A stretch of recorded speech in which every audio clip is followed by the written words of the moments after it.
Paris سے سید شہزیب ارشد کی report شامل کرتے ہیں۔ پیرس کے نواحی علاقے لاکورنیو میں واقع بھٹی مرچ مسالہ ریسٹورانٹ پر پاکستان جرنلسٹ فورم فرانس کی جانب سے سینئر صحافی اور جرنلسٹ فورم کے ممبر مرحوم راؤ خلیل احمد کی یاد میں تعزیتی ریفرنس کا انعقاد کیا گیا۔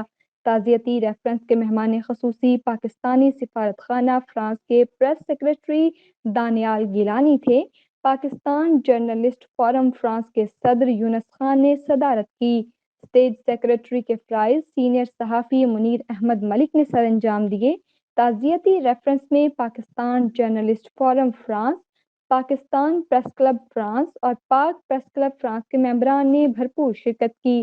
پروگرام میں مرحوم راؤ خلیل احمد کے دونوں صاحبزادوں راؤ عفان اور راؤ مانی کے علاوہ ان کے دیرینہ ساتھی چودھری طارق نے بھی خصوصی طور پر شرکت کی۔ تقریب کا آغاز قاری فاروق احمد فاروقی کی تلاوت اور ملک عاکف غنی کی نعت رسول مقبول صلی اللہ علیہ وآلہ وسلم سے ہوا۔ پریس کونسلر دانیال گیلانی اور دیگر مقررین نے راؤ خلیل احمد کو زبردست الفاظ میں خراج عقیدت پیش کیا۔ راؤ خلیل احمد کے بڑے صاحبزادے راؤ عفان نے ان کے بابا کو یاد رکھنے پر صحافی برادری کا شکریہ ادا کیا۔ ان کا کہنا تھا کہ اس پروگرام میں شرکت کر کے انہیں دلی سکون ملا ہے۔ عفان راؤ نے حاضرین محفل کے لیے دعا بھی کی۔ پریس کونسلر دانیال گیلانی نے اپنے خطاب میں کہا کہ انہیں یہ دیکھ کر بے حد مسرت ہوئی ہے کہ صحافی دوستوں نے اپنے ساتھی کو بعد از مرگ نہ صرف یاد رکھا بلکہ ایک شاندار تقریب کا انعقاد بھی کیا، جس میں پیرس کے تقریباً تمام صحافی ایک چھت تلے یکجا ہیں۔ ان کا کہنا تھا کہ ہم سب لائن میں لگے ہوئے ہیں، اپنی باری کا انتظار کر رہے ہیں، اس لیے ہر ایک کو مثبت کردار ادا کرنے کی کوشش کرنی چاہیے۔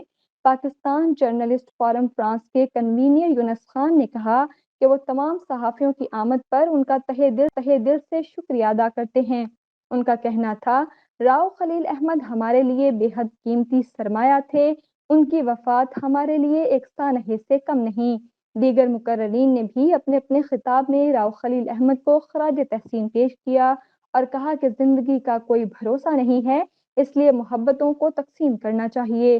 ہم سب کو آپس کے تمام اختلافات کو بھلا کر محبت اور پیار کے پیغام کو عام کرنے کی ضرورت ہے۔